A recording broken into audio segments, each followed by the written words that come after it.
Labda nikuambie tu kitu kimoja rafiki yangu, hakuna mafanikio ambayo yanakuja automatically bila safari. Mafanikio yapo kwenye safari siku zote. Kwa hiyo usiogope kusafiri. Na changamoto au matatizo ambayo yanakukabili wewe, unaweza ukaona kweli ni giza ambayo mbele siwezi nikaona mwanga.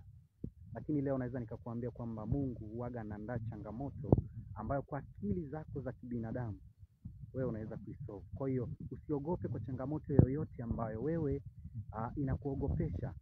Na philosophy inasema kwamba changamoto ambayo wewe unaona umeitatua na imeshindikana, kwa akili zako za kibinadamu unaona sasa hapa nimefika mwisho.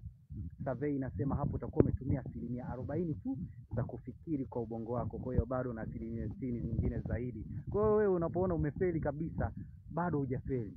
Yaani hapo umetumia nusu au robo tatu ya akili yako. Kwa hiyo ile 40% ndio umeitumia. 60% za akili yako bado zinaweza zikakufanya wewe ukatoboa kwenye hiyo changamoto. Make sure that akili